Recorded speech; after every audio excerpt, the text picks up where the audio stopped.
All the best, Radha.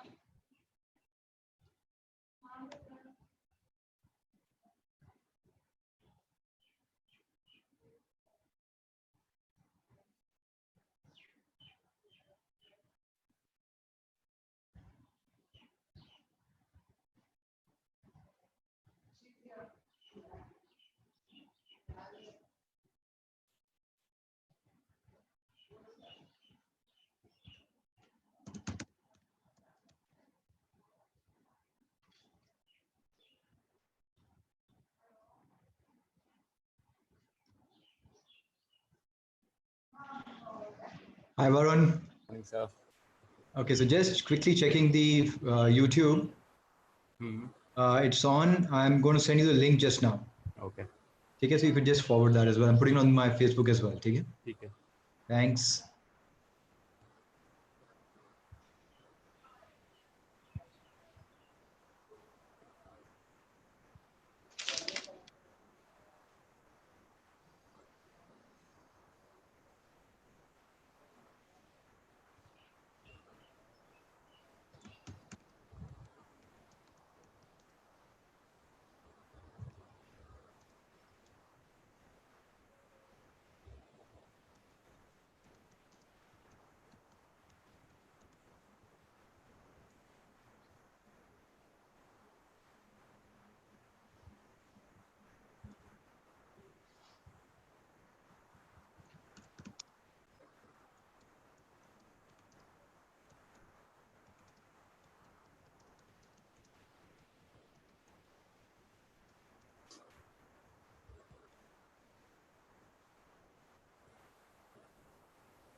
Varun, my voice is clear?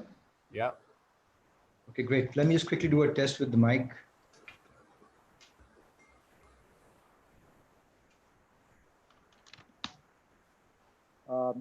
Any better? Previous one was much clearer. This is a little muffled. How is it now? Yeah, now it's okay. Good? Yeah. Okay, great. So I'm going to use this mic. Okay. And I'm putting on the screen share now, and I'm just sending you the YouTube live link. Okay? Okay. Cool. I've already put it on the Facebook as well. Okay. Okay, great. Thanks, guys. Best of luck. Okay, thanks.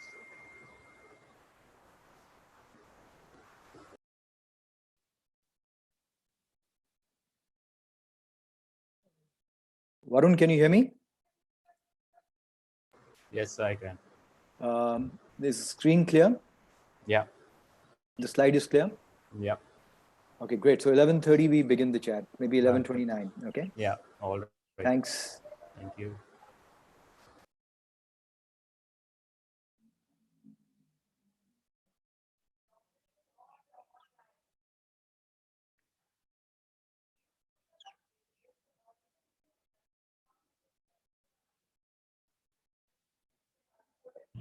Morning, Diggy sir. Shiraz, how are you? Very well, sir. How are you? Very well. Good to see you. How have you Same been? here. Okay. Well, it's good to have you on board, and I keep on hearing such wonderful things about what you're doing in your golf course here. Yeah, sir. Trying our best, but as you know, tough times for everyone right now. I can So imagine. I yes, think it's just let's hope for the best, and I things will get yep, better. yes, I'm sure, I'm sure. Great. And Listen, how Chirag, things? I'm actually just going to log off for some time. Hmm. I'm just putting a few things into place, and then I'm going to get back 11:29. But please join us for the conversation and ask some questions at the end. Done, done, done, Would love to know what you guys are doing as well. done, sir. See you. All right. Thanks so much. Take care. Bye, sir. Bye.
One zero nine six five 16965 905.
अभी नहीं पागल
Hi, Tarun, can you hear me? I think, yeah, I can hear you clearly. Okay, great. So we'll begin in just a minute from now. Sure. Sure.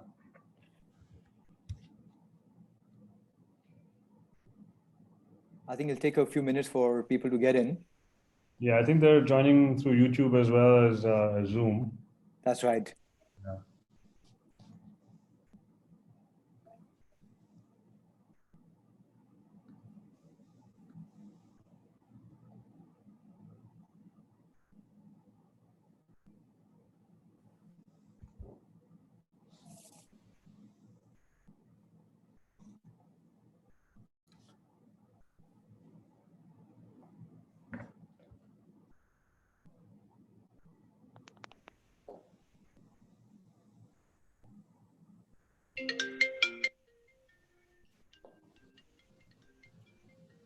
Okay, so first of all, thanks everybody for coming online, and may I request you all to kindly mute your mics. I think in just a minute from now, we'll begin. People are coming in as we speak. My request is just everybody kindly just check your mics and just make sure that they're on the mute.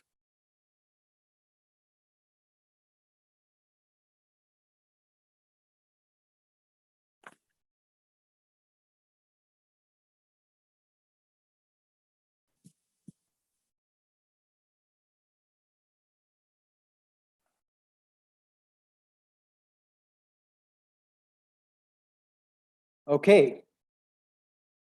Ready to go, Tarun? Yep, absolutely, Diggy.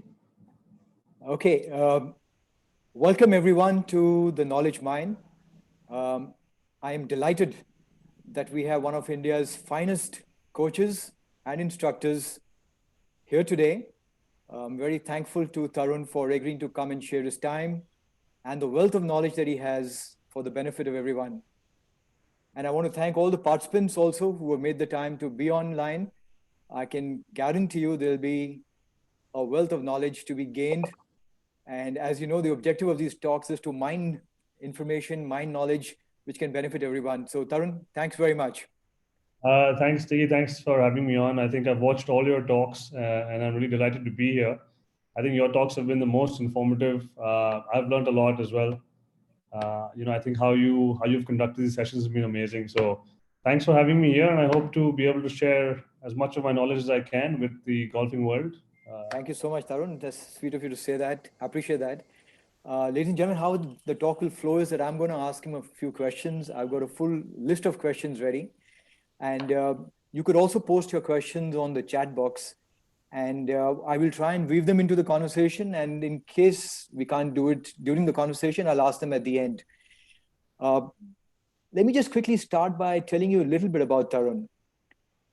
He turned professional in 1999 to play some professional golf. He started teaching in 2003.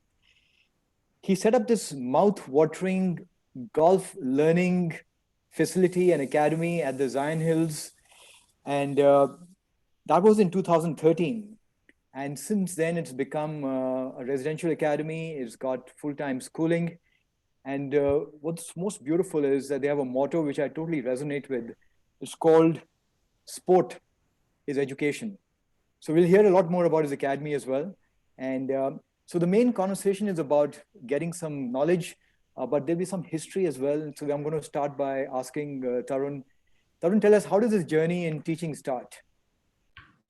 Well, I think like most teaching professionals, I also played professionally. I think I turned pro in 1999.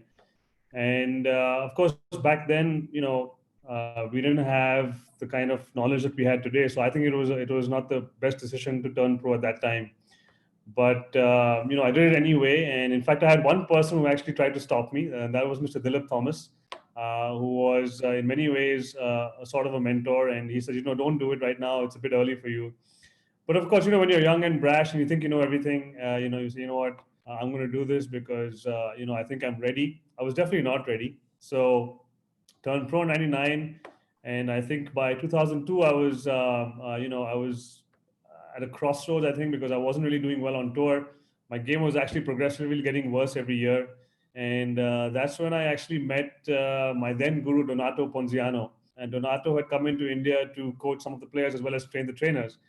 And he took one look at me and he says, I don't think you can play. I think you should start teaching. And I was so hurt when he said that. Brutal. It was brutal. But And, good. but Yeah. one of the few guys who told me the truth.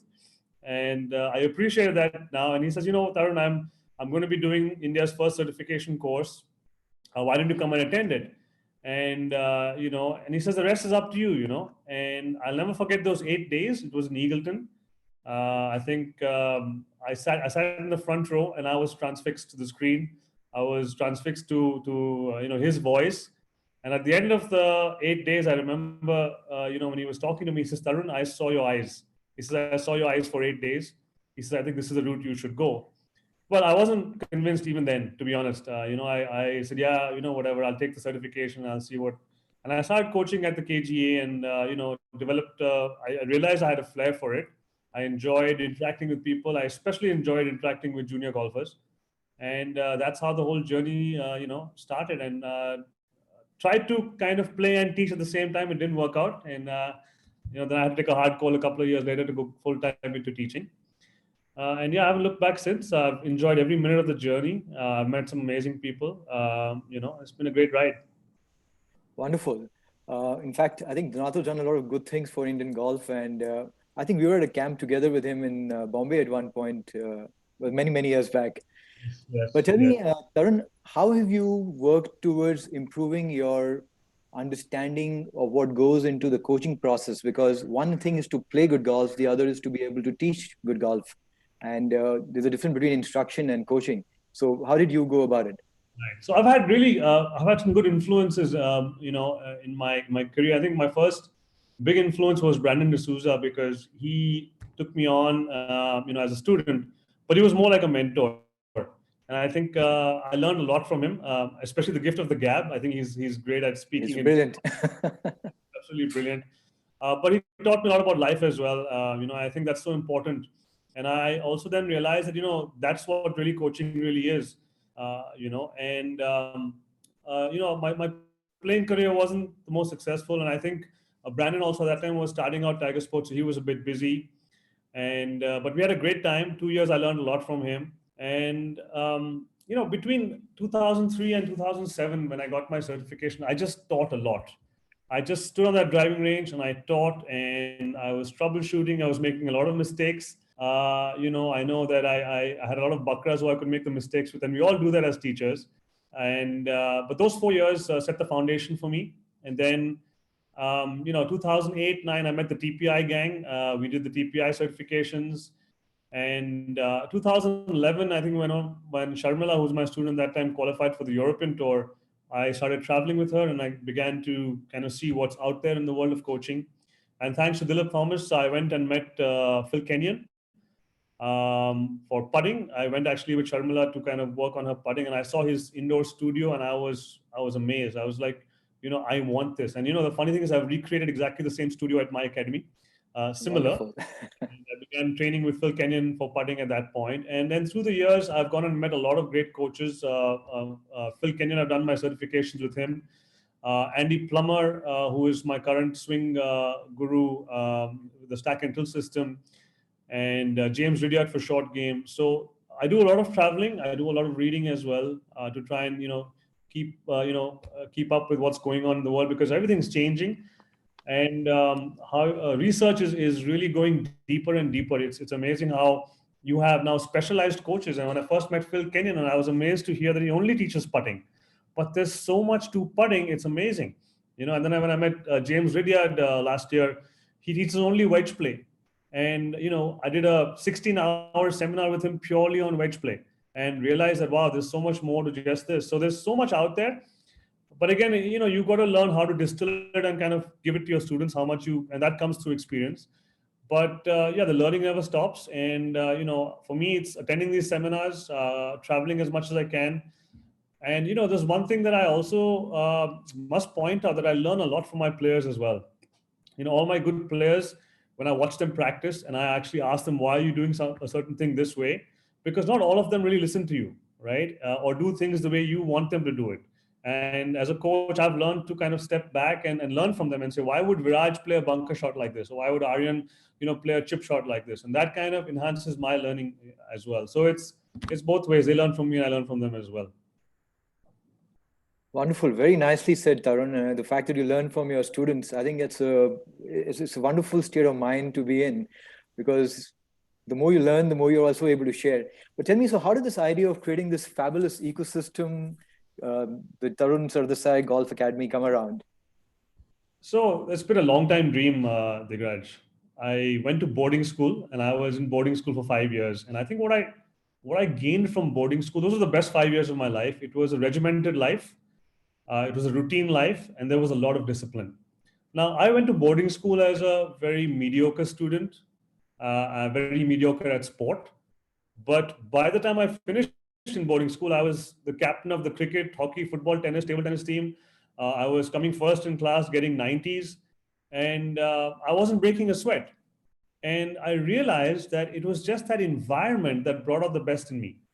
And that's where I realized that if I wanted to create good players, which has always been something that I've been passionate about, is that I've got to create that environment for the player with discipline and routine. And in today's world, it's hard. I mean, for most kids, just staying in a routine is difficult because there's so many distractions. So that's where that idea came about. I've always wanted to do it, and it finally came into fruition in 2015-16, where I was able to set it up at Zion Hills, and I'm enjoying every minute of it.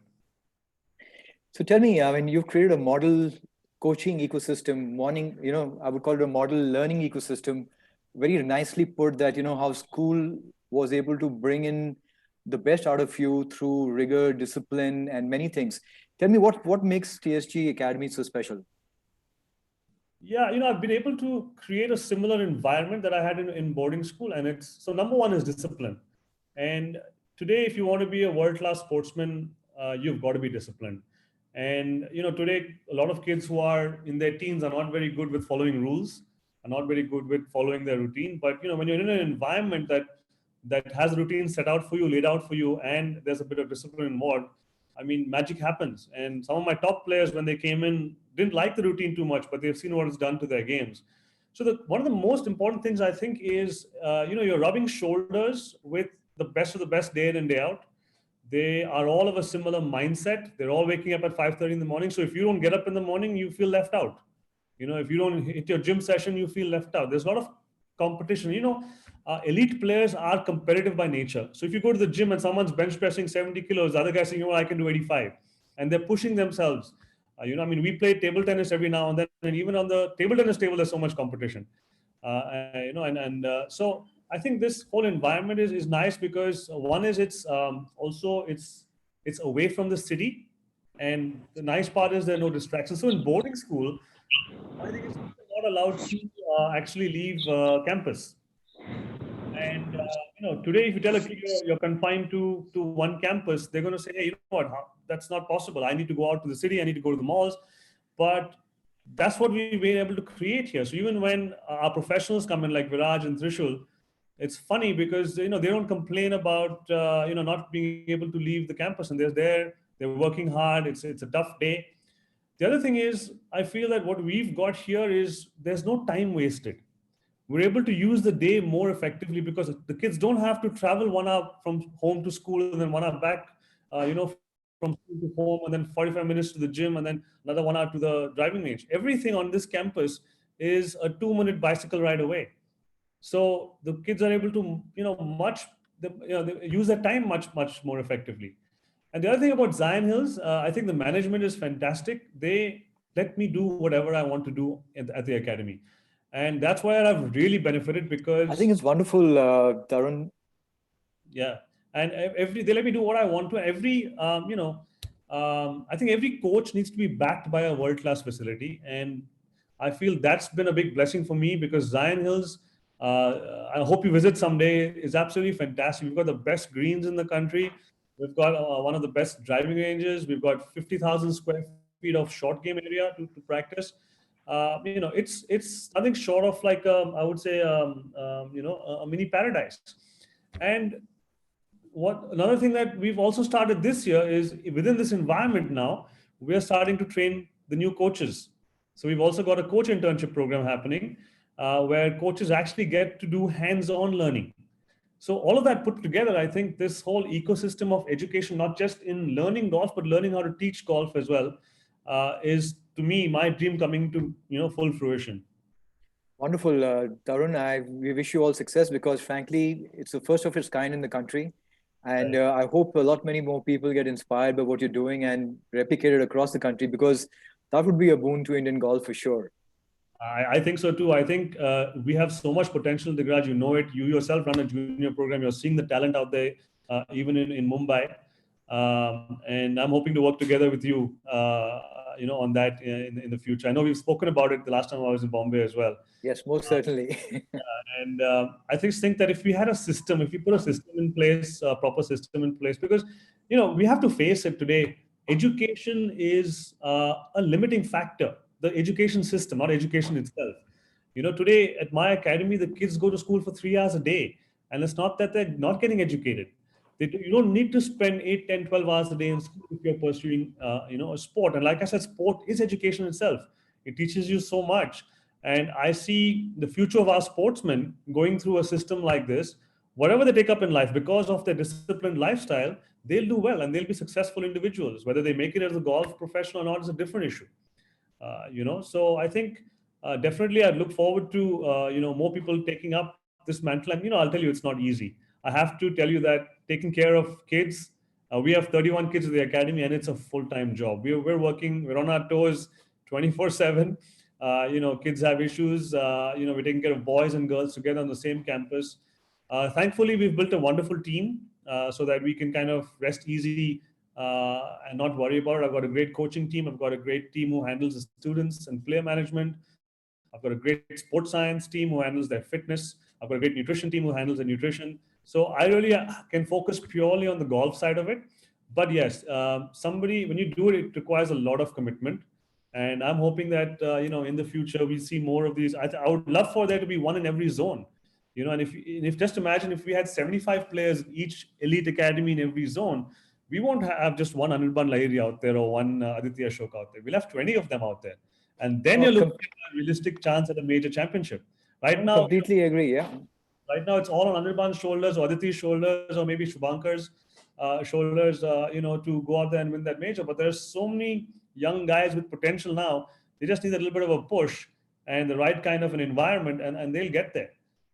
So parents, I think they're a little worried about the education side, and we wanted to take care of that aspect. So, your kid will still get an education, and you can always leverage your golf to get a scholarship abroad if you're good enough. But the thing is, you have to get good enough early enough. You can't wait today to finish 12th standard and say, Digraj Sir, I'm going to take it seriously now. It's not going to work, right? Because then you're going to start thinking, I'm 23, I'm still on the amateur circuit. It's tough. It's tough. And I feel bad for all these young golfers because they're so passionate and they would do anything. If you ask them to eat mud, they'll eat mud to get on the PGA Tour. But you have to get good at the right time, which is why I'm always of the opinion that you must start early. If you have to move into alternative education, do it early. For me, it's early in, early out, right? So you start in the 8th standard, by 10th standard, you will know whether you've got it or not. And if it's not happening, then move on to regular education. I think I would like for the parents to kind of look at it a little differently, from now on. Say, don't wait till 10th or the end of 10th to say, okay, let him take it seriously. Do it now. Tarun, well said. I've used this line very often that India is a land of Arjuna, Acharya, Dronacharya, and the skill sets that are required for golf are not very different. So we have the potential, we have the talent, we've done it before. I think we'll definitely do it again, and we'll do it continuously. So academies like this are going to help the country. So keep it up, stay focused, and I'm sure good things are going to happen. Let's just get to the instruction side of it. I want to ask you a question about the golf swing. What are the things that you look out for in a golfer when you start working for him? So, in 2016, I met Andy Plummer, and I think it completely changed my outlook on the swing technique for the better. The stack and tilt system, I think, is the best system in the world for teaching today. And I'm not only saying it because I use it. I think I would love for this country to explore it more. Yes, it does have a funny reputation. I understand that it causes injury and things like that. But trust me, if you really get to know the system, and Digraj, I'm hoping to share that with you as well sometime. It's a phenomenal system to train. So what it does is it just basically makes your diagnostic skills so on point, whether you're looking at a beginner or whether you're looking at a a tour pro. You've got the problem figured out and the solution figured out in record time. And so if I look at a regular player or a better player, it's more or less the same thing, pretty much. And the beauty of Stack and Drill is a system which is adaptive. It's not that you have to only swing it one way. There are pieces you can put in depending on where the player is having an issue. So you're not going to see every Stack and Drill player swinging it the same way. Unfortunately, yes, like I said, it's misunderstood. I get a lot of questions from parents as well saying, you know what, I've heard that this causes injury. Funnily, Stack and Drill players get the least injured. But unfortunately, the right kind of research is not out there right now. So I think Andy's done a great job. It's really helped me turn my coaching around completely. And when you look at better players or when you look at tour pros, I think they all have the same objective, right? They all want to get better. They all want to play to their potential. And I think it's very important to understand where they're going wrong. So if you look at the average club golfer today, right? They struggle with hitting the ball clean. They struggle with the direction control. So obviously with him, the operation is a little more difficult because also you're looking at the club golfer who doesn't have time to practice because he says, Digraj, I can come to you once a week, but apart from that, I can't really practice. So you have to give me something that really works. Whereas the tour pro or the serious junior will put in the work. So, I think it's all about understanding the player and their objectives. And for me, I'm very clear that when a player comes to me, I'm very honest. Because people have been honest with me, I think it's only fair that I'm honest with them and say, this is going to take you 6 to 8 months. And a lot of people give me these looks of incredulity and say, 6 months? I don't have 6 months. But the funny thing is you do have 6 months because you're going to play golf for the rest of your life. And if you can just sacrifice 6 months of your life to hit the ball straight with a nice, powerful draw, what's the issue? And why am I saying 6 months is because you can only practice once a week. There's a limitation there. I don't want to lie to you and say, yes, I'll figure this out for you. And, by next week, you'll be winning the club championship. It doesn't really work that way. And with the tour pros, and they take less time because they're much more used to practicing and making changes. So the assessment is usually the same. You want to play to your potential. What are the issues? But hey, let's look at timelines for me. I think it's very important because I would rather under promise and over deliver than the other way around. I'd rather say 8 months and then do it in 3, and then rather than saying 2 months and do it in 9. So I think once we get the player to understand that, and you have to have faith in yourself to be able to say that to somebody, because oftentimes they'll go to another coach and say, he's saying 8 months. I don't have time. But I've lost a few students, I must admit, because I'm okay with that because at least my conscience is clear that this is what I can do with you, and there's a certain limitation, and that's how we work. Well said, Tarun, and I think that's a huge value statement you made right there, that you need to be honest with these guys. And some people are looking for instant gratification, and there are consequences to that. But I think it's a process of learning for everybody. So as long as you stick to what you're doing and it's going to, deliver results, hopefully there'll be enough results to have more people making a beeline. Coming to the swing again, what do you think, Tarun, are the fundamentals to a good golf swing? I mean, irrespective of systems. That's a great question. I think that's a great question. Again, coming back, and what I learned from was amazing because if you actually look at it, there are actually just 3 main fundamentals in the golf swing. And I firmly believe it because I'm seeing it day in and day out. So the first fundamental is a solid strike on the ball, right? You want to make a solid strike on the ball every time. And today, if you look at most club golfers or even some top amateurs, they don't make a solid strike all the time. Yeah.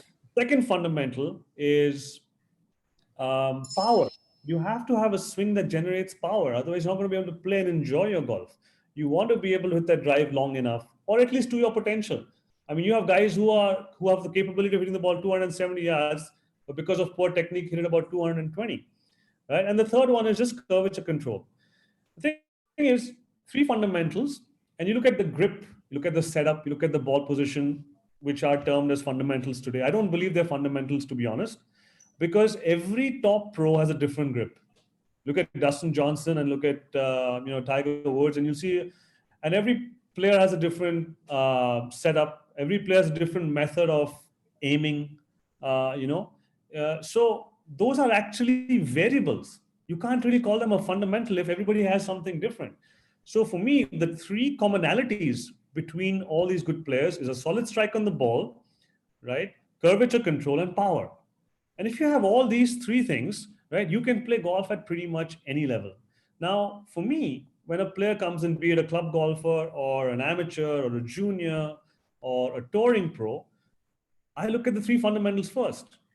And if I give a player 5 balls and I give him a target, all I do is I record these three fundamentals. Has he got power? Did he hit the ball the same way all 5 times? Did the ball curve the same way all 5 times? And with the club golfers, you'll see a huge array of different shots happening. And if you see, like a touring pro, he'll be a little more consistent. But you always find that one of these three is out of whack.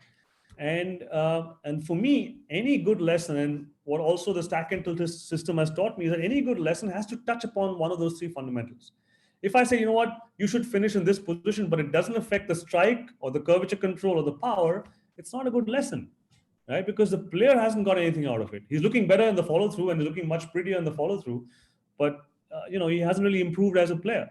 So I focus only on those three, and no doubt the grip, the setup, all of those things do come in. I'm not saying that we never look at them, right? But we look at them in conjunction with what's happening with those three fundamentals that I believe in. Very nicely put. I think you explained that really nicely, and the distinctions are pretty clear. And as studies are evolving, you're getting to know more about what actually is making a difference. You know, what TrackMan has done and many other things have done, the philosophies on ball flight laws, all are evolving as we speak. But Tarun, coming to you, just tell me one thing. Give us some real-time examples of some students that you worked with and, changes that you made. How difficult were they? What kind of results they took? Maybe just as a test case for everybody who's listening. I think in 2016, June was when Viraj Madappa came to the academy, and he was in a bit of a slump. And he was a great player. I mean, he was #1 amateur. He was a #1 junior. He was #1 amateur while he was still a junior, actually. And hats off to his coach Indrajit Balotia, because I think he had set a great foundation. Wonderful. But when he came to me, and I think Indrajit actually was a good friend of mine, and been my mentor of sorts for many years. Said, Tarun, can you take a look at this guy, because I'm not able to figure it out, and we need to maybe a different set of eyes. And Viraj came into the academy, and so I'm a big proponent of definitely of good technique. And Viraj was built into this fantastic player, but he was so powerful, but he had a problem with curvature control. So that's one of the fundamentals I'm talking about. He had a good strike on the ball. He had power for sure, but he was struggling with curvature control. So we knew exactly where we needed to get in. And it was quite an effort for Viraj, because he had been playing for many years with that swing. He was a little vertical in the downswing. He used to have a lot of these pull hooks. And I sat down with him on the first day and I said, it's going to be a task for you. Are you ready? And I think what's great about great players like Viraj is that they're not afraid to change. He says, you tell me what needs to be done. He says, I'm going to do it. And I said, that's all I needed to hear.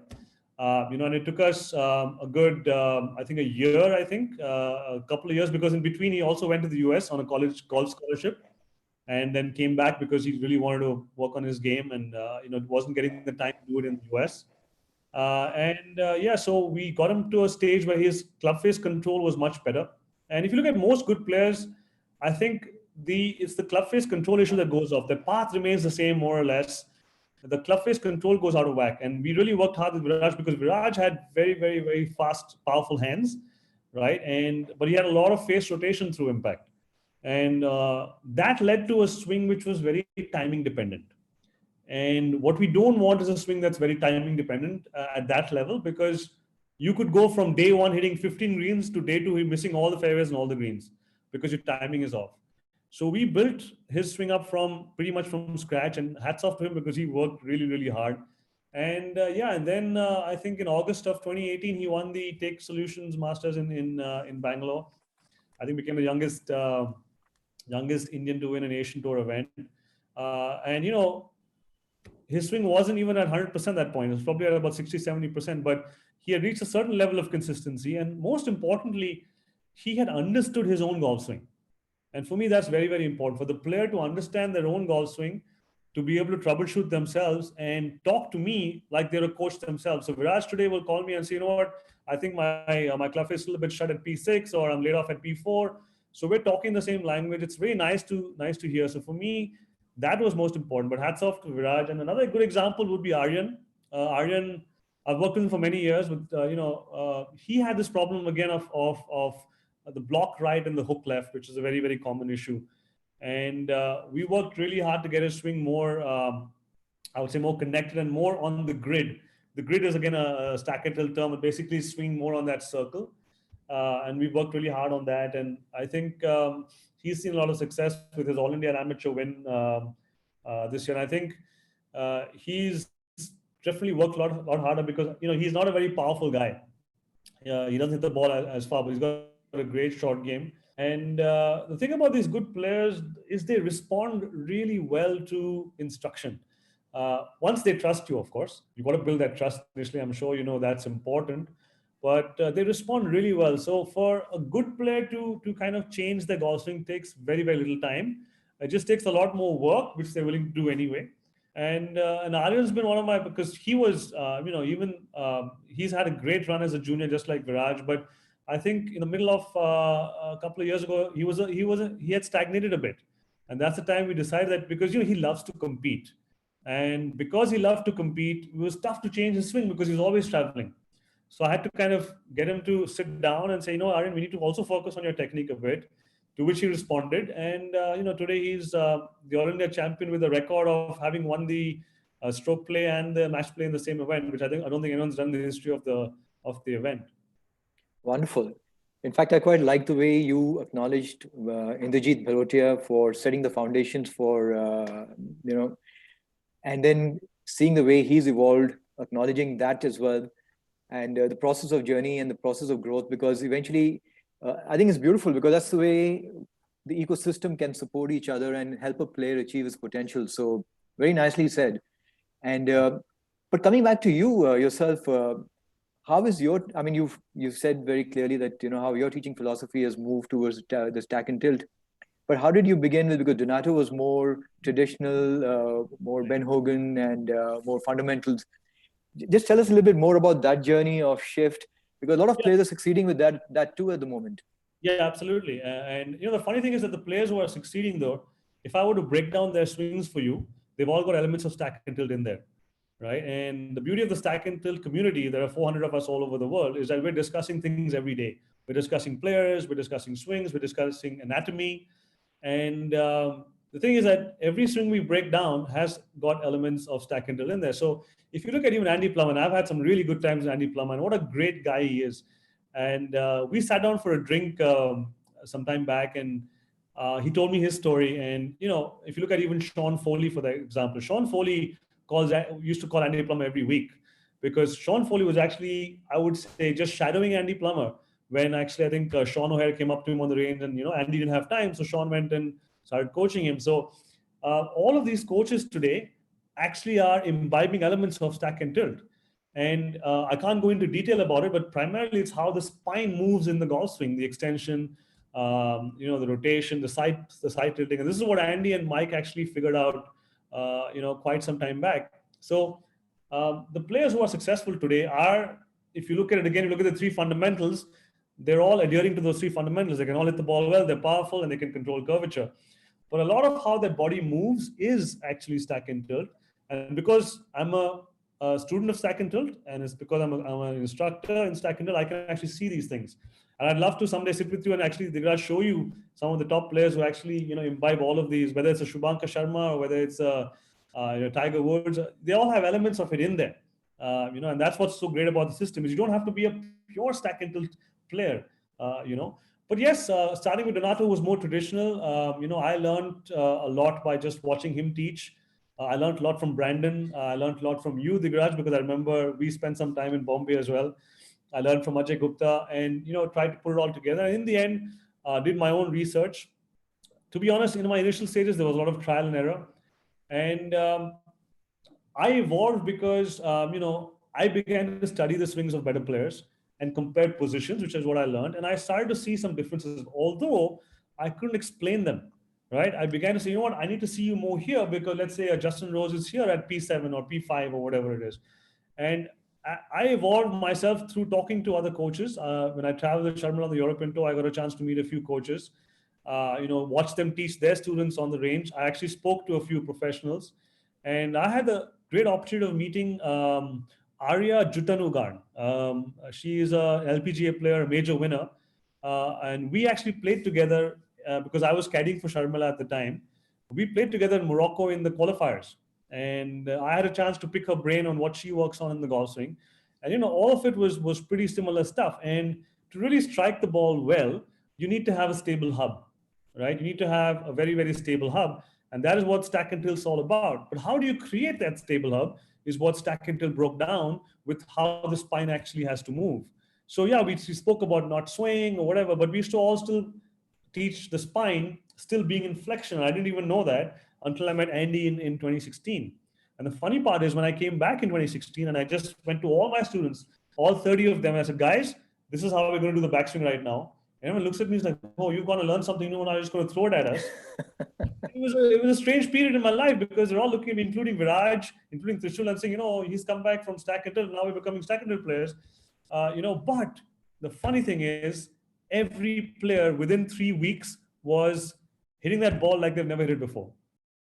Oh, wonderful. And that's what made the difference. So we've all evolved, and I'm not saying players don't play well without being a Stack and Tilt player, but I'll show you everybody has elements of Stack and Tilt in there. And I'm waiting for the day when I can share it with you because I'm sure you'll. I look forward to that. I completely look forward to that because it'd be great. All the coaches, I've spoken to so many coaches to come to the academy and let me just show you what the whole system is, because it's taking me, it's Stack and Tilt is taking me from here to there as a teacher. And that is what it's so easy now to actually even diagnose and help a better player because the system is so strong and powerful. So from teaching weight shift to the right, now we're not teaching that anymore because the more you shift your weight to the right, the more the hub moves, your spine stays in flexion, you have more chance to actually hit behind the ball or thin it, unless you really understand it, which is what I want people to do. I want people to understand why we don't teach it anymore, how the spine moves. And, Digraj, even your junior golfers, you just try this, you'll be amazed as to how their ball striking changes. Great. I look forward to the conversation very, very soon. Okay. Okay. Tell me, what would your advice be to a quality junior, other than technical changes in the swing?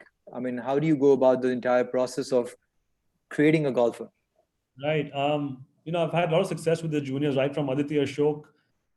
She's one of my best examples, actually, because I've always believed in discipline, Digraj, and, the single-mindedness about what you want to achieve in life. Aditi was a great student because she wrote down everything I said to her. And I always made her maintain a notebook. And one of the first things I made her do was I made her write down her dream on her wall. Very, very nice. I said, what do you want to do? And, she said, I want to be on the LPGA tour. So I said, fine, let's write it down. And, I think till today that poster is probably still in her room. I don't know where in her room it is, but in her house it is, but it's there. And, I learned a lot from her as well, as I said, but what I really focused on with her was just purely discipline and documentation and lifestyle, right? You have to live like a world-class individual to be world-class.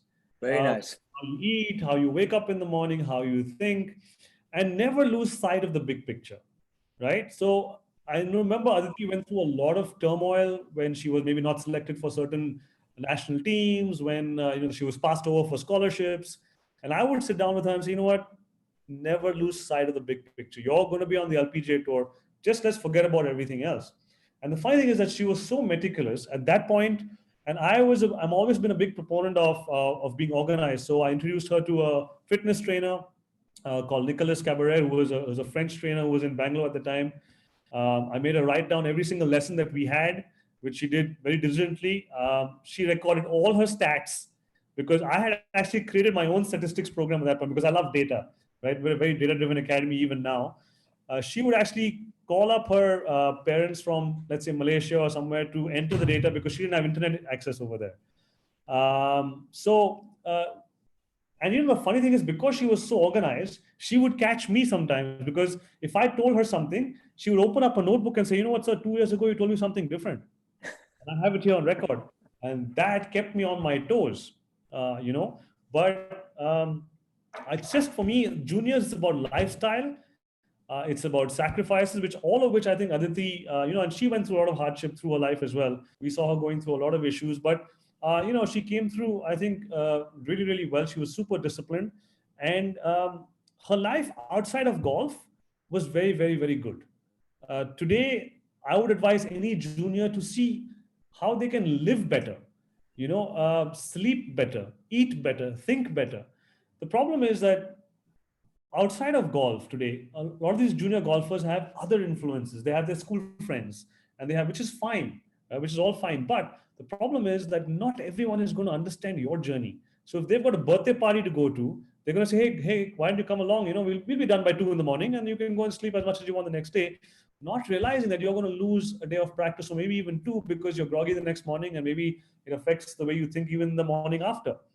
So I think any junior, forget technique. I mean, technique will come, your coaches will take care of you in that sense. But, if you don't live like a champion, right, how are you going to be one? And don't benchmark yourself based on a win in the national circuit or a win in the South Zone circuit, because that's not the benchmark. The benchmark is, by the time you're 18 years old, your scoring average has to be 70 or better. Now, why 70 or better? Because if your scoring average at 18 is 70 or better, you've got a chance to be a successful professional golfer. Because one of the mistakes that a lot of youngsters are making is that they're turning pro because it's time. I'm 23 years old, I'm 22 years old, and I'm 18 years old, I should turn pro. And they don't realize how debilitating it can be in terms of confidence. Because if you go into a pro circuit and you're not ready, and today the Indian pro circuit is super competitive, and if you start missing cuts, it's just affecting your confidence. So what do amateurs actually talk about today is they talk about, I have nothing left in amateur golf now. I must turn pro because I've played 3 years of amateur golf. But you know what? Be organized. What would a tour pro say? And I remember talking to Anirban about this maybe 10 years ago. And he said, Tarun, I only look at my scoring average. Am I there or am I not there? And scoring average is not about the last 2 tournaments you played. It's about the last 2 years of golf. Have you seen a drop in your scoring average, so that if your scoring average, let's say, for example, Digraj today is 72, and if I turn pro, what am I doing? I'm shooting even par in every tournament after 4 days. What am I going to make? Right? It's about going and making a paycheck every time, right? So if you bring your scoring average down to 70, you're shooting 8 under par average in every tournament, you have a chance at a life in professional golf on any tour, whether it's Asian or or European. 8 under par is a good score. So how do you get to 70? Right? It's not purely technique. It can't be purely technique, because then there are so many kids who can swing the club so beautifully. It is everything around that, right? How much you sacrifice, how much you sleep every day. I'll tell you something, Digraj. Probably 1% of our juniors get 8 hours or more of sleep every night. Okay? Absolutely. Because why? Why is it? Because they're on PUBG or they're on WhatsApp till about 10, 11 at night. And they don't realize it, because today, what is the kid thinking? A kid thinks I'm invincible. I just won the last national championship. I'm there. I've arrived. But I feel that they need to really look deeper into themselves, and also, Digraj, have someone who tells them the truth. Boss, you're not good enough just yet. You got a long way to go. So even at the academy, when we've taken away everyone's cell phones. And there is a huge resistance to this, even from young man like Aryan Rupanand, who always keeps asking me, sir, can I have my cell phone for half an hour more? I say, Aryan, don't lose sight of the big picture here, right? And the funny thing is that it was in Bombay in October. I remember just after I met you last time, I think when he was playing the amateurs, that I sat down with Aryan and I noticed that he was just not following his routine. And I sat him and I gave him a piece of my mind. And I said, you know what, if this is not your cup of tea, let's not do this. Let's not go in there with expectations to get to the PGA Tour.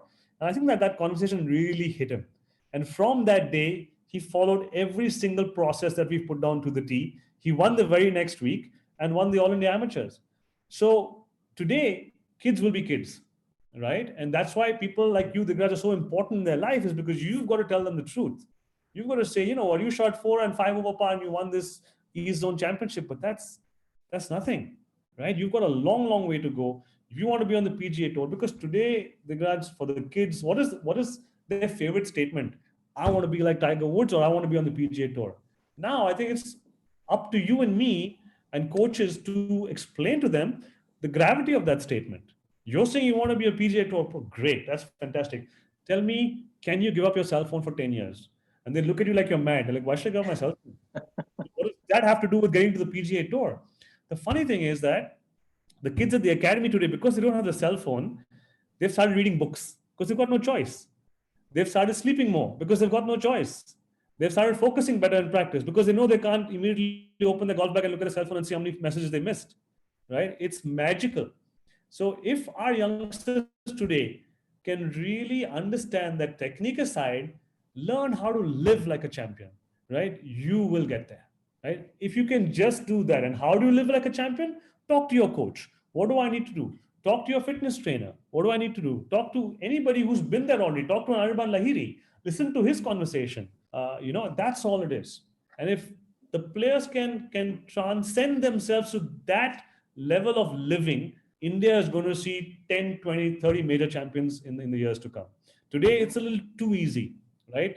And I tell you, parents also, they make it too easy for their kids, right? And I would tell all parents, boss, make life tough for your kids. There are parents today who are waking their kids up when they're 15 and 16 years old for a tournament. I'm like, let them sleep, let them miss the tournament, let them feel the pain. That's how they're going to get there. So change your life, guys. Look at how you live your life. And the first test is, and I'm telling you, it sounds really, really strange. Give up your cell phone, guaranteed success. And it's just like giving up smoking. You'll have like withdrawal symptoms. You'll be like, oh my God, I need to look at my phone, but it's there. So what we do with our players is we let them travel with their cell phones, but the test is, can you keep it off? Keep it in your pocket, but keep it off. That is a good test. And everyone's benefiting. So that's my plea to all you coaches out there is get strict. Say parents as well, take that cell phone away. Oh, but then my kid will get very upset and whatever. So what? If he gets upset and he wants a cell phone, let's forget this dream of being a PGA Tour player. Let's just be the club champion. And that's okay too, right? But be clear. Where do you Arun, beautifully answered. I think in this last few minutes, you've said such wonderful things. The story of Aditi, the discipline that she's put into her system, the importance of just having this time to be able to do things which are important to build your core, I think another advantage that you have is you have fresh air there, Yeah, the sleeping better, the kind of things that are available. You're right. This distraction the kids have, the peer pressure right now, and a lot of the negativity that comes through the phones and the kind of stuff they're imbibing subconsciously without even realizing is coming through. So great examples, and I'm glad you said what you said, because I hope whoever listens to this and watches the recordings in the future will take note of what you said and actually do something about it. So phenomenal. Thanks very much for saying all these things. Let's get to the next one. Tell me, when you've looked at a couple of players, and this answer actually follows the previous answer that you've given, what are the commonalities that you're seeing other than the technical parts of the golf swing that good players have with them as a commonality?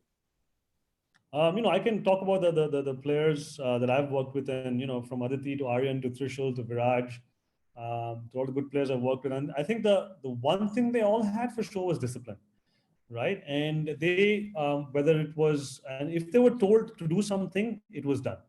There was never a time I had to tell them something twice or thrice. And today's kids are a little different because you have to really kind of, get into a reason with them and, say maybe because if you sleep more, you'll do this. But for me, most good players, they need to be told only once or twice, and that's it.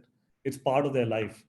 The second thing with good players is, and players who made it, is I feel they've got a very intrinsic love for the sport.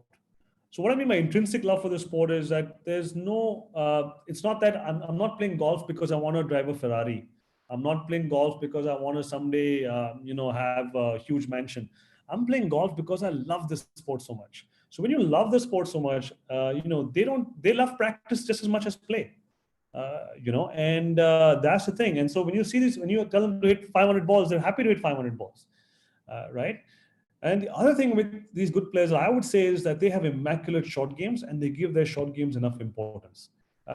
Today, it's a power game, right? And we know that. And so if you look at any average driving range, the only competition out there is, hey, boss, check this out. And they hit the driver and it'll go like 300 yards. And wow, have you seen that?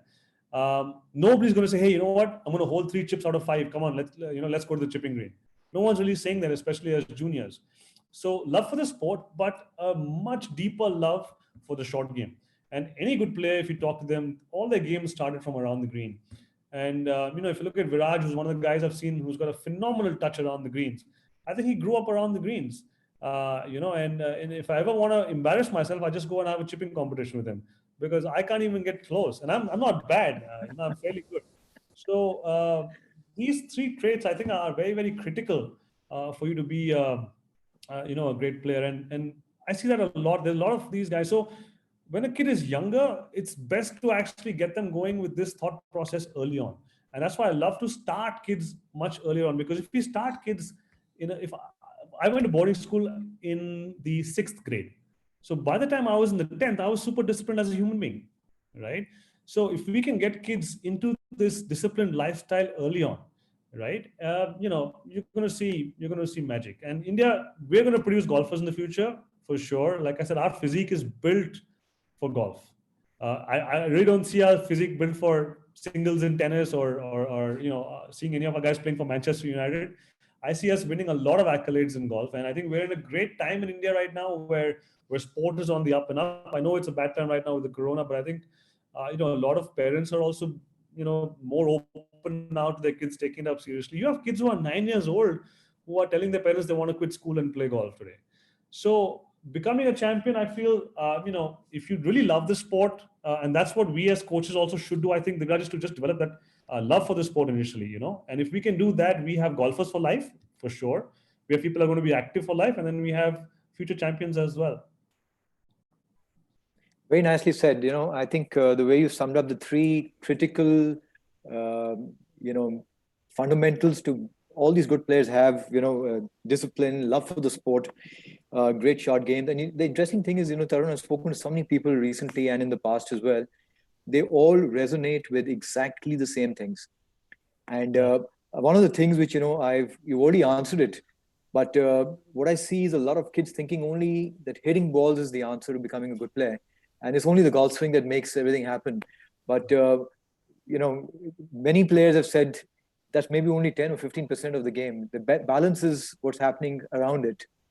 Yeah. So, and one thing also I forgot to mention with these good players, the graduates, that they're all very single-minded about their approach and they have no fear of failure. Failure is not an option, right? Yep. Very important. So they're so disciplined in their mindset that whether it's a single drive over water or it's a putt for 10 feet, there's no fear of missing it. Their focus is only on the 1 and not the 0. Very nice. Very nice. Thanks for highlighting that as well. Okay, Tarun, what are your thoughts on fitness? I mean, let's just hear a little bit more about what you're doing for the kids there. Good How are you question. going about it? Very, very good question. And why golf is being spoken about as a power game, right? I think a lot of people are breaking down because they're trying to hit the ball longer. Right from players like Trevor Immelman, maybe a few others as well, actually lost their games because they were told they need to hit the ball longer. And you've got to hit the ball as far as your potential is. And you don't look at a Dustin Johnson and Rory McIlroy because they're anomalies, right? And as a kid, right, naturally you'll hit your growth spurt and you will hit the ball further. If you have good technique, you'll hit it even further than maybe the average kid your age. But I don't think fitness should be looked at as I need to hit the ball longer, so I need to get fit. No.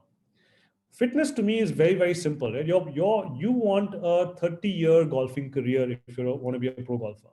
And if you want a 30-year golfing career, you have to stay injury-free. So fitness has to be done very scientifically from that standpoint primarily. Yes, if you get fit, you will become stronger and you might hit the ball a bit longer. There's no doubt about that. But why we do fitness is purely to stay injury-free through your career as a golfer. And even staying injury-free is very scientific because your fitness team has to make sure that your workload through the year does not spike. Because if your workload spikes, number one cause for injury. Because let's say you're lifting very, very heavy weight. You can lift heavy weight through the year, you won't get injured.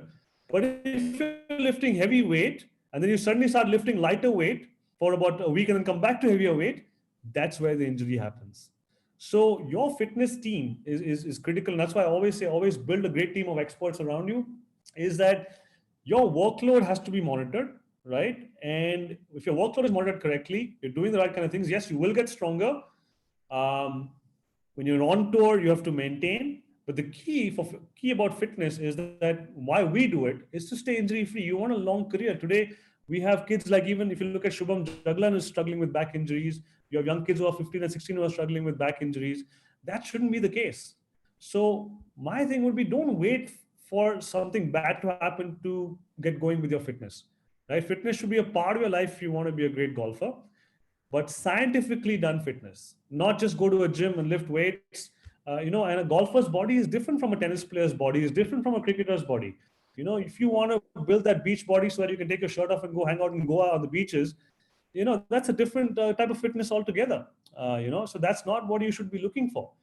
It should be very specific to golf. And my only plea to all golfers out there is understand your bodies, understand your strengths, your weaknesses, your mobility issues, your stability issues, so that you know why you're doing what you're doing. Even when I teach the golf swing, I'm ensuring that my kids understand what I'm doing and why I'm doing it, so that they're convinced. So if you look at fitness from a standpoint of hitting the ball 300 plus yards, I don't agree with it, because that can hurt you. And many players are getting hurt because they're trying to hit the ball longer. Do it within reason. You will get stronger and you will hit the ball to your potential, provided you have good technique. Just stay injury free. Use fitness as your way of staying injury free, so you have a long and successful career. Again, good distinction right there. Very important, and it's important to start working on it now than later, because this is a time to build the fundamental. Absolutely. Tarun, there was a question here just now from Brandon. It actually resonates with the question I was going to ask you. And he says that a positive mindset is very important according to him. And I think he's absolutely right. He's also given a few compliments to you in the beginning. So I'm going to go back there a little later. But he's right. He's very right. A positive mindset, is very, that was one of my weaknesses actually as a player, but yeah, he's very true. He's very right that you need to have a positive mindset. But funnily, even a positive mindset takes discipline, right? And if you're not disciplined about the way you think, you're never going to have a positive mindset all the time. True. So all boils down to the same thing. If you're disciplined in your life, and if you're told to have a positive mindset and you're disciplined and you hit a bad shot, you're not going to worry about the next one, because your discipline will tell you, hey, you know what? I've been told to do this. I'm just going to follow it. It's a very good correlation. Again, a very important correlation right there. But tell me, what are you doing, and at what stage do you start working on the mind for the kids who have in the academy? That's a good question. Me and my coaching team, I think we work a lot on the mind. In fact, we actually now even measure the players' mindsets in competition. So we've developed systems where my players can actually, I can even tell, because they have to give me data as to which aspect of the game is weak in terms of the mind. Is it your driving, your approach shots, your wedge play? And we can actually do a correlation and see how practicing a better mindset actually helps them. Now, the mental side of the game is, again, purely discipline. So because in my academy, we measure everything. And if I know that a player is having an issue with driving, right? And usually it's always the fear of failure. There is nothing else. Today, if you look at the mindset of any good player, the bad shots come from a fear of failure on that shot, a fear of a negative outcome. So all we do is, in the academy, what we do is we create simulations. So we get the players to actually pretend like they're in a situation and go through the entire pre-shot routines, go through good body language patterns, and hit the shot like they were actually in a tournament. And the funny thing is that the better they get on the driving range with that, the better they are able to perform. So I don't think that the mental side is a huge science that needs to be broken down. The mental side of the game is purely discipline. And the funny thing is, just with body language, we're able to change people's thought processes, right? Now, how do you take the fear of failure away? Not easy for someone who's coming from a slump, who's had a tough time the last few years. But again, it's a simple explanation of, hey, you know what? So let's focus on what you need to do rather than what you should not do. So, for example, one of the most important things I use is a concept I call the strong finish. A strong finish is nothing, Digraj, but the player stands in a strong body language position after the shot, irrespective of where the ball is gone. Now, what that does is that takes away the anxiety from the shot, because hey, my coach has told me I don't need to focus on where the ball's gone. I need to focus on myself and how I'm standing after the shot. Seems a bit strange, but funnily, because the player's focus goes away from the outcome and back into the process, right? He stops being afraid. And Very nice. how do we judge ourselves? So what we train our players in the academy is to judge yourself not on where the ball went, but based on how good your process was. So whether you shoot a 10 over par or a 6 under, if your process was good, you're coming off the course really happy and in a positive frame for the next round. So doing your best, giving it everything is important. I think awareness is critical. We really work on building awareness. Today, most players are nervous, are nervy, but they don't even know they are nervous, or they don't even know what nervousness feels like or how to counter it. So if we just take the focus of the players and we train them to take the focus of the players from the outcome to the process. Not easy to do, but again, that takes discipline.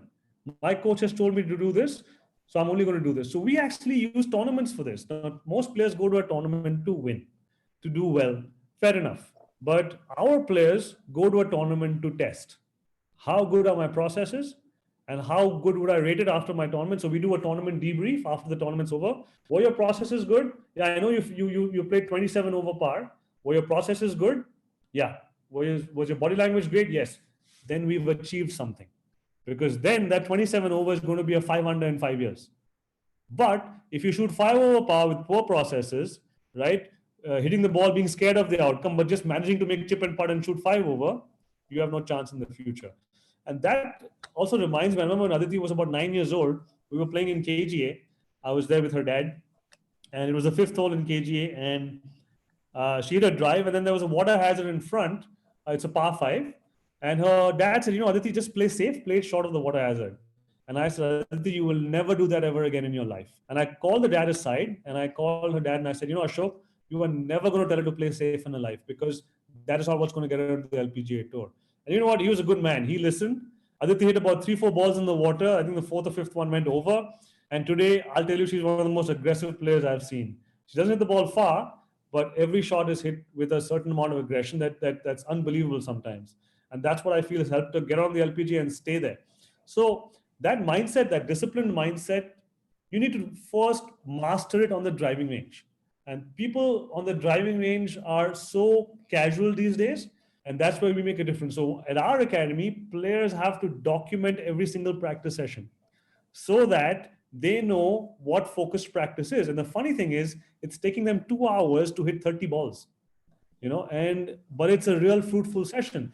And then they're able to transition that to the driving range. So the mental side has to be mastered on the driving range first, through simulations, through pretending. Many players say, sir, you know what, I don't feel nervous when I'm on the practice range. I mean, even though you're telling me to pretend like I'm nervous, I don't really feel nervous. But hey, you've got to get better at that so that you really feel what it feels like when you're actually out there.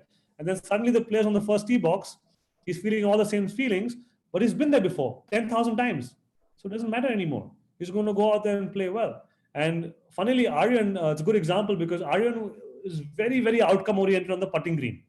He loves putting, but he also loves to hold putt so much that he can't stay still after he hits the putt. And some weeks before he won in Ahmedabad, that was a process we worked on. I said, listen, you focus only on body language. And he putted like a demon in the All India Amateur Championship, coming from behind on every single match. So there is a difference that can be made on the driving range itself. But players need to give more importance there to their mind. The course should be just a flow. It should just be a flow because they've done this 20,000 times on the driving range. Wonderful. I think, again, a wonderful lesson here for everybody who's listening, the importance of process, the importance of discipline, the importance of documenting, and that's another thing I was going to come to you a little later, but maybe it's important to do it now.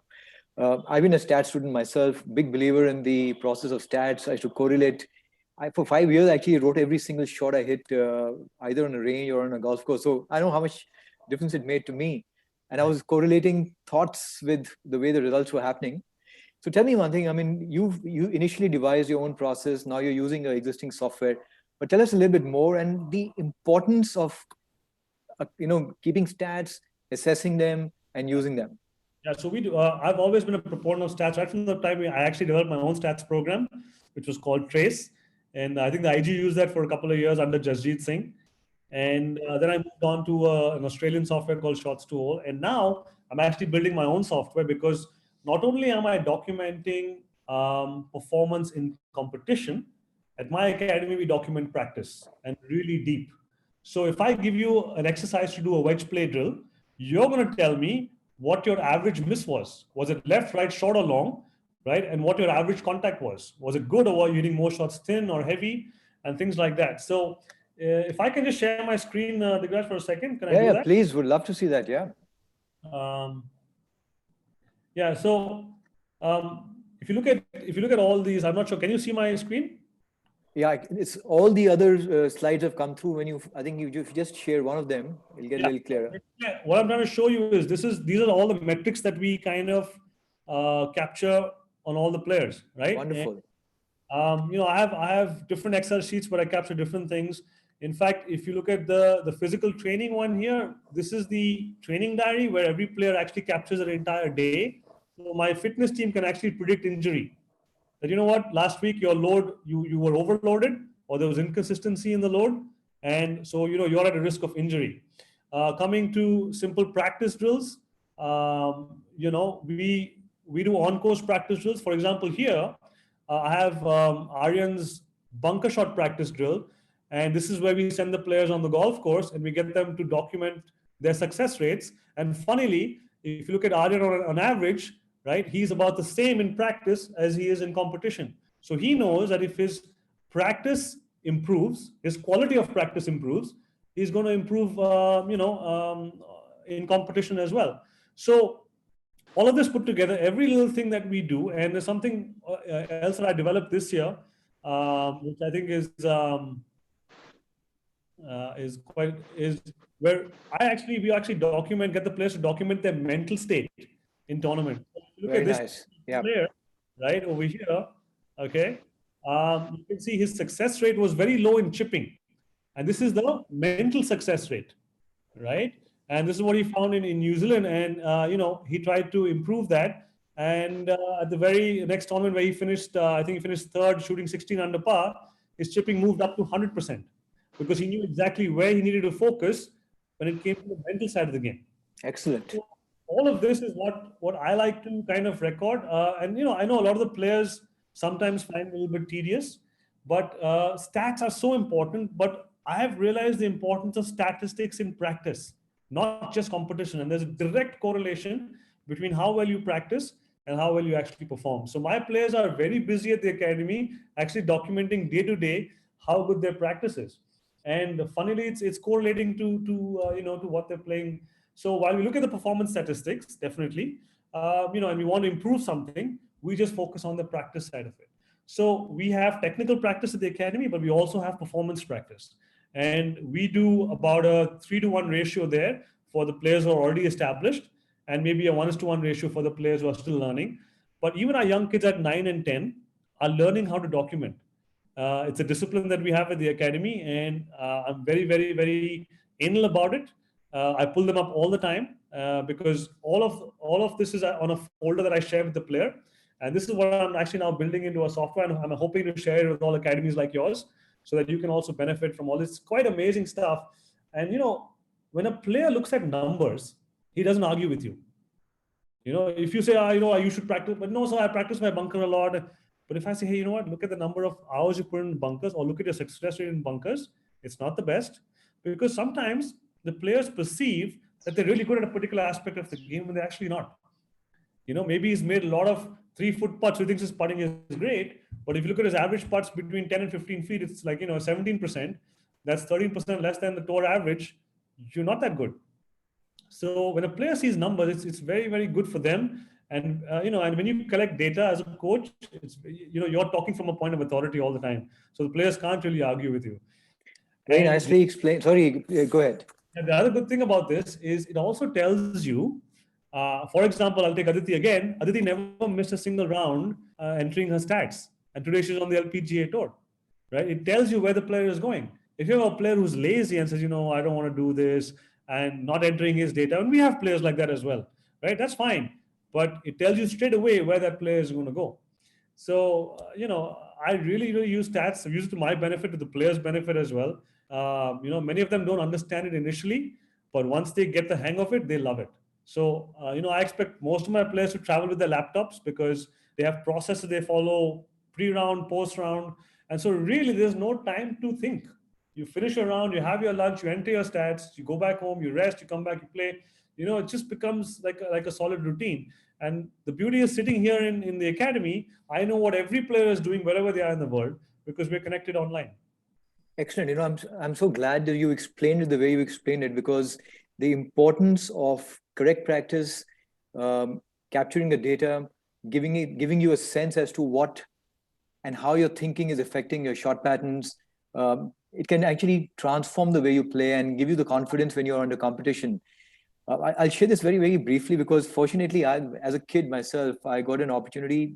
Bambi's father, Bambi Randhawa's dad, came home one day and asked me to start keeping stats. I didn't understand why. But the value of that exercise, and for 5.5 years, every single shot was documented. Then I ended up doing stats in Bombay, and I was able to then add a lot of variances to it, standard deviations to it. There's lots you can do. A lot you can do with it. But the bottom line was that you knew what thoughts would cause what kind of result, and that's the basis of good competition golf. So I'm glad you explained this so beautifully, and you're following it so beautifully. Right. And I actually hope all the kids who are listening will realize that it may seem very mundane, boring thing to do, but perhaps maybe the most productive thing you can do in addition to whatever else you're doing. The most productive, 100%. The most you can have average technique, but good processes, and you'll beat everybody. Excellent, very nicely explained. Okay, tell me a little bit about diet. I mean, what is your belief on the importance of diet? At what age should somebody start looking at diet? Things like that. I've been very fortunate to be in Bangalore because we have, I think, the top nutrition expert in Bangalore, Ryan Fernando, and I've had a lot of interactions with him. All my players work with him, and I've learned a lot from him myself. And you can't really stress the importance enough of good nutrition. So starting from, let's say, when a kid today is active, you have a lot of young kids who are active today. They don't really, and I don't know if you know this, but the average Indian kid's growth is stunted by about 2 inches because of poor nutrition. I'll tell you why that is because most kids who are active today, all their food that they eat goes to recovery and nothing goes towards growth, because they're really not monitoring and measuring the amount of calories that they're expending and the calories that they're putting in. So when a kid could actually be 6 foot tall, ends up being only 5 feet 10, right? The second thing is, what is nutrition? Nutrition is knowing what to eat, when to eat, and how much to eat. That is the most critical when you're playing a sport, right? I know I'm feeling, and if you can keep your energy levels the same, your thought processes remain the same. So diet is critical today. Unfortunately, parents tend to overfeed their kids a lot because they feel, the more you eat, the better. And it's not always the case. So investing in a professional to help you is very, very important, especially in the formative years. If a kid's 8 or 9 years old, best time to start nutrition. You know why? Because they're not going to argue with you, right? They don't have their palates are not really set. You take a 16-year-old kid who's used to eating KFC and pizzas and all that, and you ask him to have beetroot juice in the morning, he's going to rebel. There's no way I'm going to drink that. That tastes terrible. I'm just going to have my orange juice, which is your Tropicana, which is full of sugar, which I don't even know about. And so earlier you start your kid, the better. Now, not to say you can't start your kid at a later stage, you can. But my advice would always be to go to the expert, right? And all you can do is spend 2 to 3 years with the expert, but even nutrition itself is evolving. And today, all of my players are doing a genetic test. The genetic test is telling you, right, what foods actually work for your body and what don't. And everybody's genes are different. And this is a genetic test which I think tests about 150 different markers in your system to know, because Djokovic, when he did the test, found out 7, 8 years ago that he was gluten intolerant. And because of that, he was becoming sluggish. He stopped taking gluten, world number one. Right? So even a small thing like that can make a big difference. So it is very, very important. And I think especially fueling on the go, it takes a lot of organization. When you go for a golf tournament, you got to go to the market first, right? You got to buy your bananas, you got to buy your energy bars, you got to buy your energy drink. People say drink a lot of water on the golf course. That's absolutely true, but not fully true. Because if you only drink water, it actually depletes the other salts. So you've got to have a good mix of water, and an electrolyte put together. Are you there, Diggy? Sorry, I think I lost you.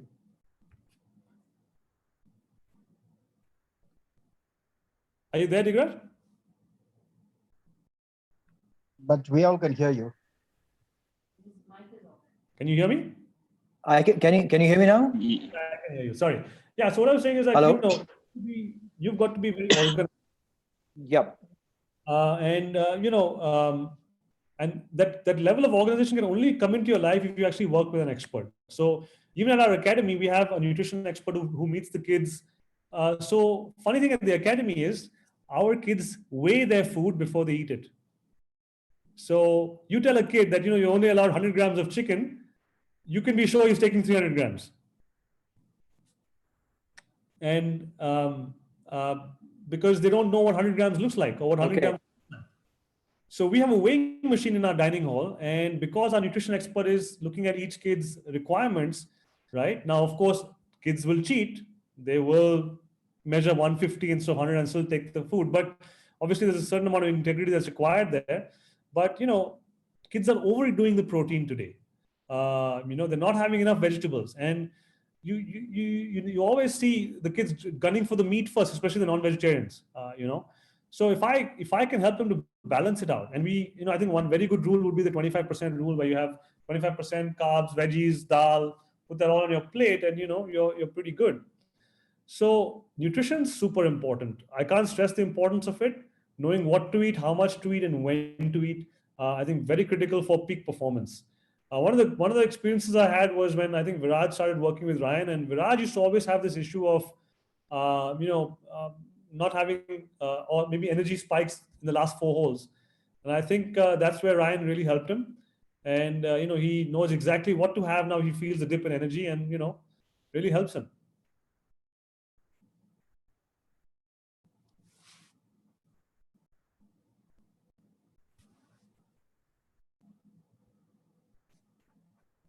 Is the internet okay, Rob?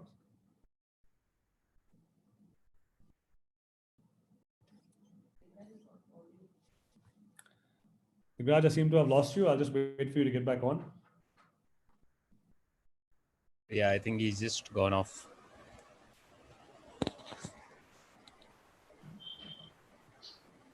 Tarun, are you there?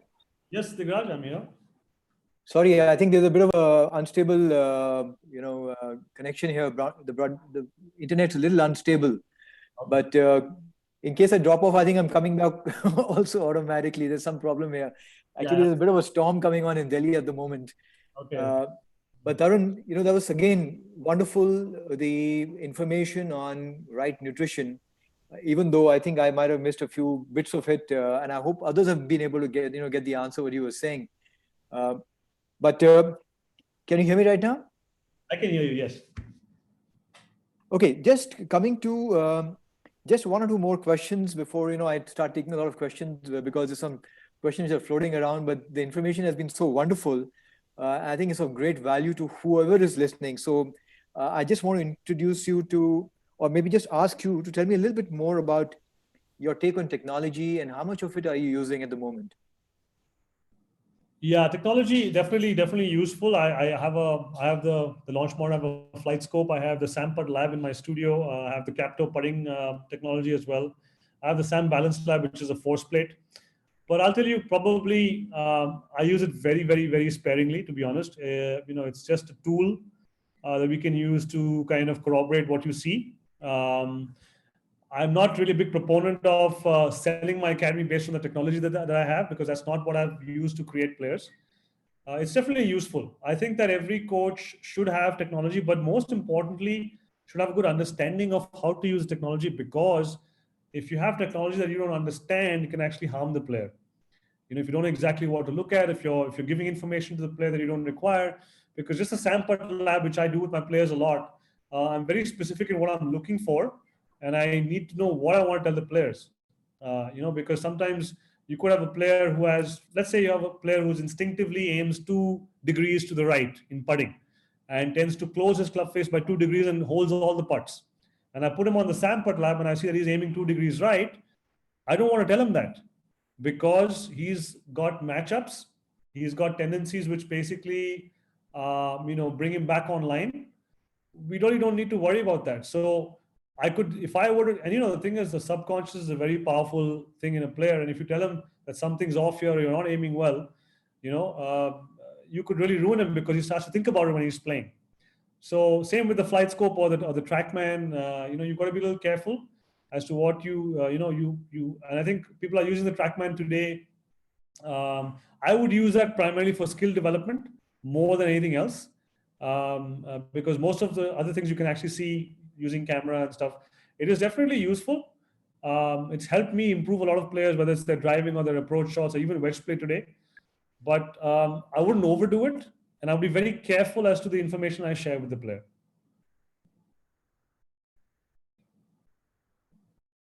Great. Tarun, I know I'm still continuing to have some internet issues here. Are you able to hear me?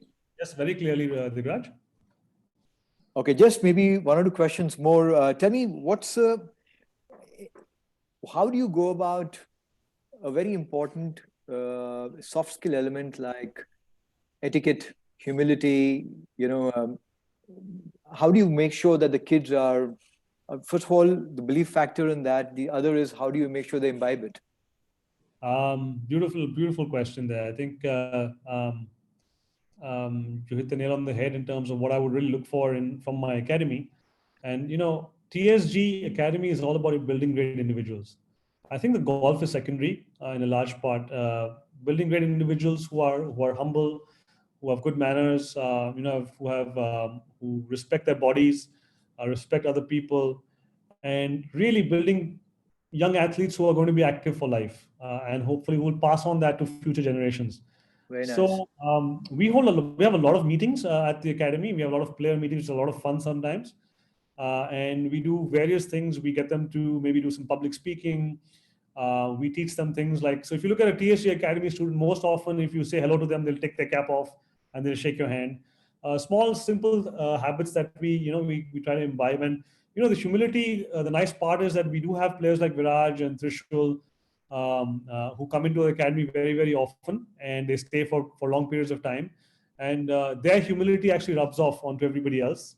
The other players see how that they're actually just normal human beings who maybe excel at a sport.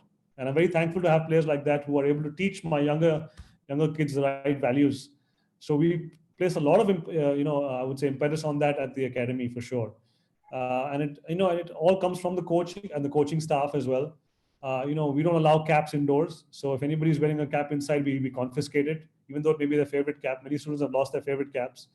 So, sometimes just teaching through that little bit of, penalizing them as well. So yeah, I think in general, respect for the game, respect for the golf clubs, all comes through this academy. And, we're hoping that our players will recognize more for the individuals they are than the accolades that they gain. Again, beautiful, Tarun, because such an important element of the sport. I was showing our kids a video of, Dhoni, the cricketer, and they're asking him, some of the traits necessary to be a good cricketer. And 3 of the things that he answered were: respect your elders, be humble, and greet everyone with warmth and respect.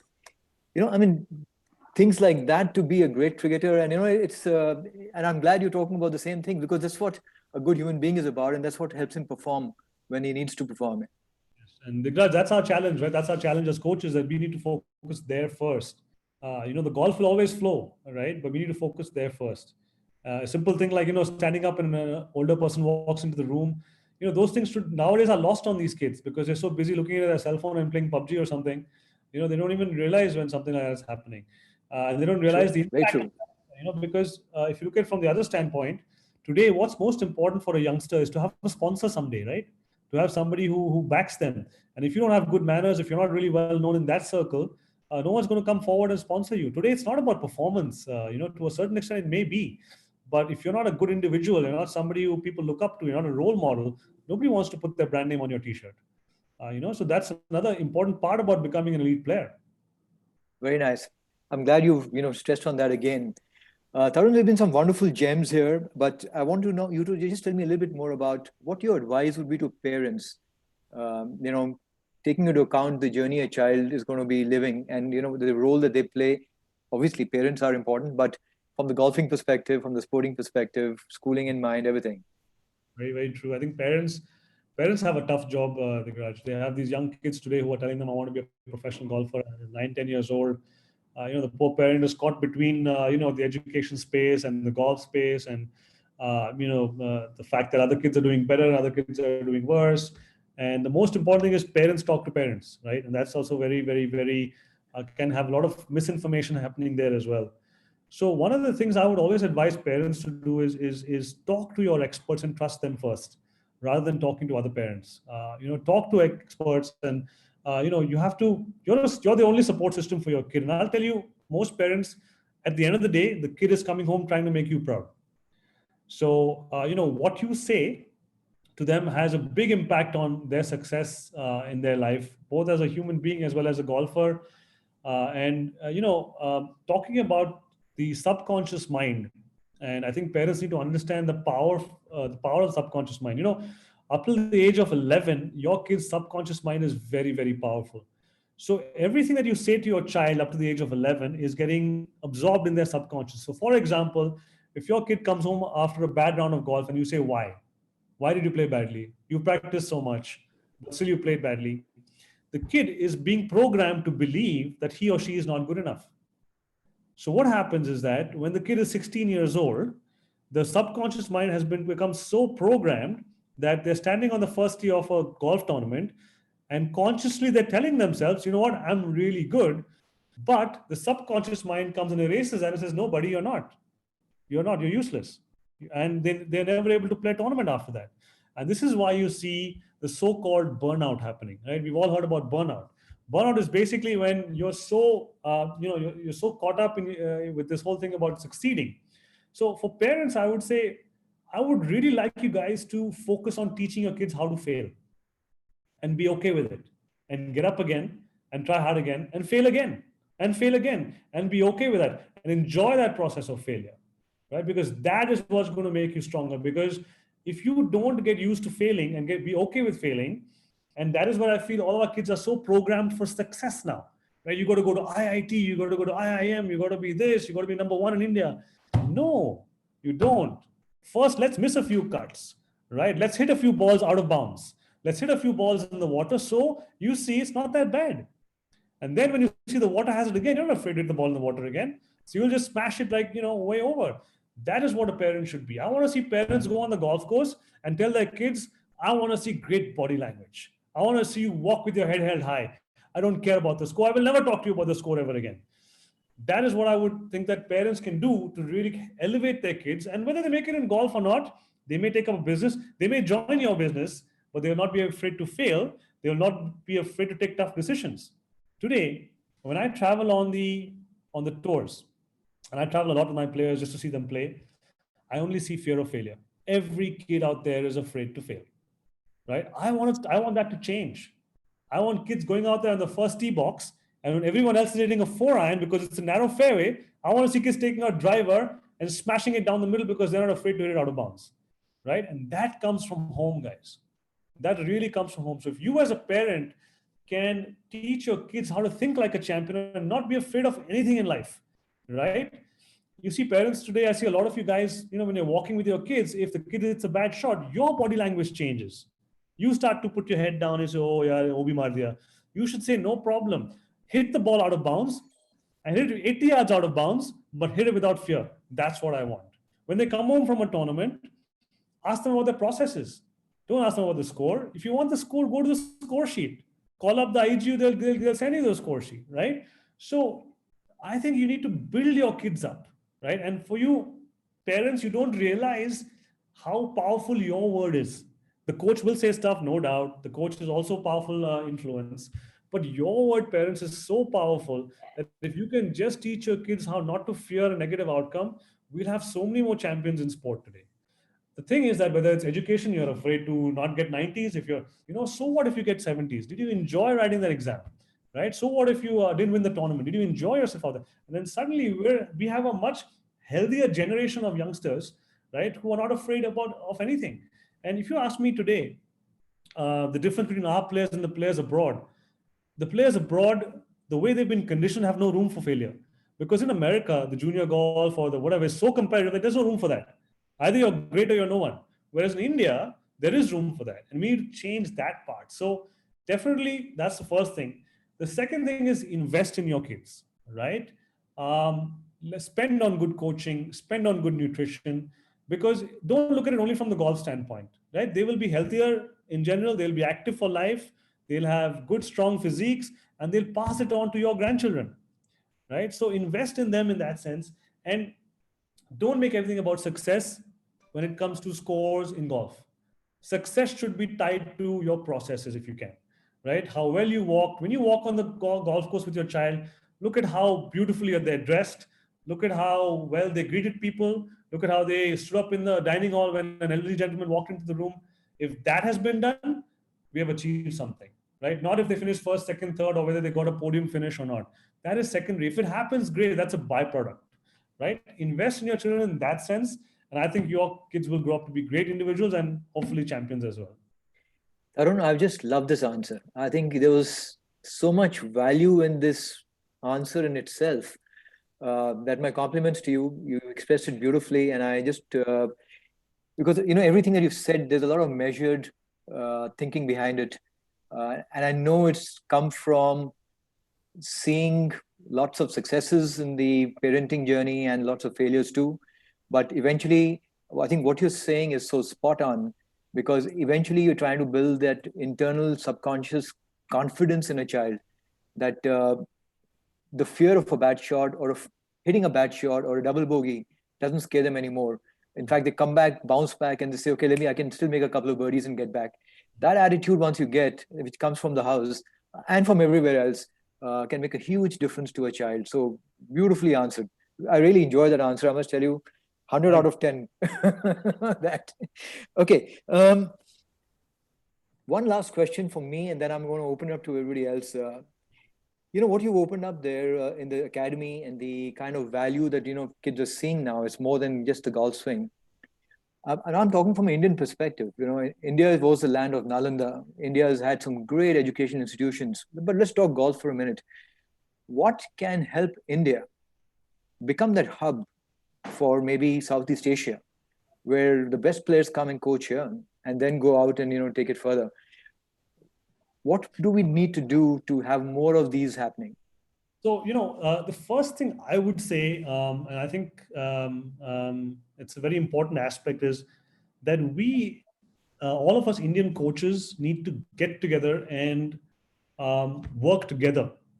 Very, very difficult to do because there's a lot of, but I think if all of us taught the same system, and I'm not saying stack and tilt, or I'm talking about the holistic system, right? If we all could come together and teach the same things, what happens then is that we strengthen as a coaching fraternity. Because today there's a lot of competition between coaches, and it's natural, I guess. But if we could all come together, so that if I went to a Digraj Singh, or I went to a Tarun, or I went to a Karan Bindra, or a Indrish Balotia, I'm getting the same information, right? So that same kid, let's say a kid, for example, is really good and gets transferred from Mumbai to Calcutta and then has to work under another coach. If that kid continues on the same methodology, right, rather than having to do a 180-degree turn and then start doing a different philosophy, they'll be much more prone to success. He'll have a much better chance for sure. So one is definitely if we can have a unified coaching system that all of us follow, a lot of knowledge sharing, between coaches, organized, I think, by the coaching bodies. so that everybody agrees on something. And like I said, every coach may have their preferences, I'm sure, but elements that basically in the end, which benefit the player and the student, right? And today I'm still learning, right? I'm sure if I came and spoke to you and saw how you ran your program, I would learn a couple of things. And if you came over to our academy, you'd say, I want to try this, and that's, I feel, what will strengthen us from the coaching standpoint. From actually being a powerhouse in golf, today, unfortunately, a lot of corporates are not keen to fund development, and golf clubs as well. I mean, you have golf clubs today who are worth hundreds of crores, right? And I would say that the golf clubs, for example, supporting you in your this thing, I would say the BPGC should put in 10 crores, for a 10-year plan to produce 5 national champions. KGA in Bangalore should put in 10 crores for the next 10 years to produce. And what happens is that this money can be used to give scholarships, can be used to get in more coaches, can be used for coach training, can be used to fund so many different things. Because today, I don't think a corporate sees enough value in the development side. I've spoken to many, many corporates. They don't see the value. But, Digraj, you're running a fantastic program in the BPGC, or someone's running it in KGA, or someone's running in Delhi Golf Club. I think the strength of any golf club lies in their junior development. They're the future members and the future champions, right? So if we can have more money pumped into this system somehow, and I feel that the golf clubs are the key, not so much the corporates, because a lot of these golf clubs have huge corporates, or if they wanted to raise money, can do that, because any sponsor would be willing to come in and associate with the Bombay Presidency Golf Club or the KGA, right? And say, I'll give you a 20 lakhs a year for 5 years. So if we can build that kind of a system where everybody, all the stakeholders, see, today there's a lot of pressure on, let's say, even parents to spend that money on their kids' coaching or the nutrition. But let's say every golf club had a system where if you come in, right, and you show a certain level of play, it's subsidized, right? And the better you get, the less you pay. I mean, everybody's going to come into that system. Secondly, the kids are going to be incentivized to work harder. If I work harder, next year my golf set is sponsored. If I work even harder, next year, my fees is sponsored. So if we can get more money into the system somehow, I think with the golf clubs coming in, rather than worrying about corporate sponsorship, I think it would be great. And I think that's why we will, because we are going to be a powerhouse in golf. I'm fairly certain, but we can speed up that process for sure. And Indians, we are very, very, very skilled as human beings. Where a lot of us are very, very hardworking. We just need to have that support system around us. And what also gives a player confidence when they go for a tournament is knowing that they have a good support system around them, right? It takes away that fear of that failure or whatever it may be. And, for parents also, taking the pressure off them is important. Okay, I think this, again, some good points there. Definitely an area where I think if the industry leaders and some people start thinking, something good can come out of it for sure. But Tarun, so far, wonderful information right through. I'm just going to read a few questions which are coming up from parents and others who are listening. This is from Arvind Sirohi with considerable expenses linked to all aspects of golf, equipment, coaching, fitness, etc. Managing finances is a big handicap for most of the parents. What do you suggest is a viable option to make finances available and sustain their aspirations? So that's a difficult one to answer because, yes, a lot of it is tied into how much money you can spend on your kid. But I think that you've got to find a balance there. I would say initially prioritize training over competition. So if you have a kid, let's say, who's 9, 10, 11 years old, prioritize training, prioritize processes, right? Don't spend money traveling and playing 20 tournaments a year. Right. I have a lot of kids who, they travel, they go out to the US Kids Championship in Scotland and then spend 7, 8 lakhs. That's one full year of training. Right. So when the kid is younger, prioritize training, spend your money there to build them up, where it's their bodies, their minds, their golf swings, because you can always play local competition. There's enough local competition happening, and that should be your measure. Right. And then as you get older, then you kind of can then bring them into the competitive side of it, and they will start to shine anyway. So managing finances is critical. There's no doubt. You have to be very, very clear as to how you can apportion your. But my thing is very, very, whenever I meet a parent, what I do is I put a budget down. I ask them, please tell me honestly, what can you spend in 5 years? Please tell me what is your outlay? What can you safely say? Now, let's say the amount is 20 lakhs, right? What I will then sit with the parent and do is do a budgeting for 5 years, right? Year 1, year 2, year 3, year 4, and year 5. And this is how we're going to spend that money. Because let's say the kid's 13, I would expect that the kid can turn pro at the age of 18 and be good enough at the age of 16 to 18 to start attracting sponsors, right? But you have to start showing something. So I would say is first put a financial outlay there. And you know what happens is that parents tend to indulge initially and then suddenly realize that, oh my God, next year I can't do the same thing.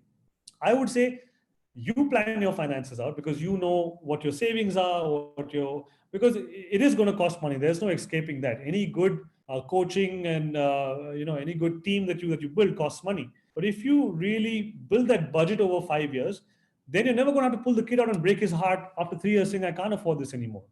So put that down, sit with your coach, see what is viable within that expenses. If the kid can only play, let's say 7 tournaments a year for 3 years, but do really good training and fitness, then so be it. We will work with that, right? It's not absolutely necessary that you have to play 25, 30 tournaments a year every year. And if you look at even Aditi, started playing a lot of competition only when she was 14, 15, 16. Before that, she was playing the national circuit, but sporadically. So put that down and sit with your expert, whether it's the coach or your team that you have. And based on that, you will do justice to, because I don't think you have to spend crores of rupees, right? If you are fortunate to have that money, that's great. But if you don't, it can be done also. If you're just a little more organized with how you spend. Again, wonderful advice there. And we've been getting gems from you throughout this conversation, Tarun. So I'm using this term too often, perhaps, but nicely said. Another one that came a little earlier was, what do you enjoy coaching more? Kids, youth, pro golfers, club golfers? This is from Prasad. I enjoy coaching everyone, to be honest. It's a big challenge for me. But what's most gratifying always is when you see the look on someone's face when you've sorted their slice out or when you've sorted their contact issues out. It's fantastic. So I've always loved coaching. I teach all kinds of players. Like I said, because I'm out of town, today to get a lesson in my academy, you have to drive out 80 kilometers. But anyone who's willing to drive out to the academy, I'm happy to teach them. I like teaching people who have a desire to improve. Right? And that's all it is. And I think every golfer today wants to improve and can put in a certain amount of work. And, I have a lot of clients at the club level also who are vying for the club championship, and that's great. Yeah, as long as you have a goal, it could be moving from a 20 handicap to a 15 handicap. To me, that's, for me, I like it to be measurable. To be honest, I love having a measurable goal. So the first thing I would do if you came to me was to actually put down a measurable goal. And then we work towards it. But I love coaching any level of player. I don't have an issue coaching juniors, or not that I enjoy coaching tour players more or less. I enjoy teaching everybody.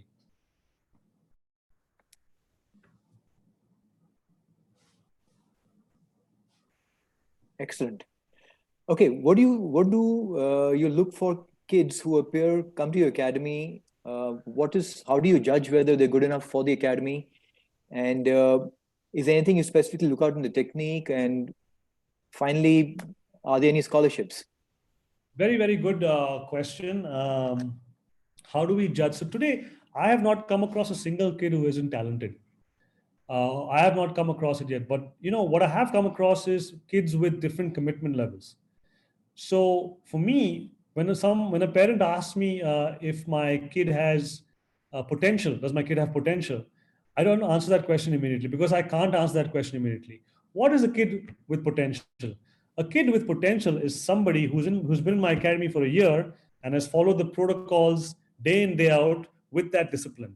Now that kid has potential, right? For me to just look at a kid hit balls and say, wow, he's got so much potential, does not really give the right answer.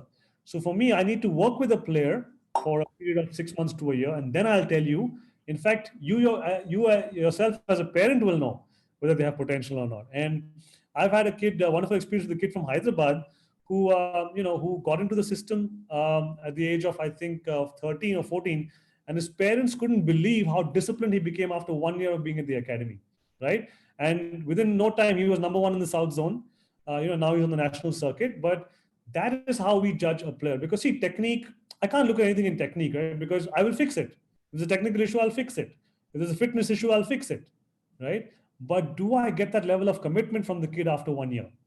Is he really intrinsically motivated? Or is he doing it because maybe it's his parents' dream, right? So all those factors contribute to whether a kid has potential or not.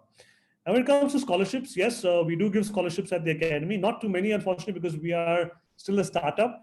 I think everybody thinks that the TSC Academy is this huge conglomerate business. We're not. It's hard work. We're a startup. We struggle every day. But yes, whatever we can do, we do.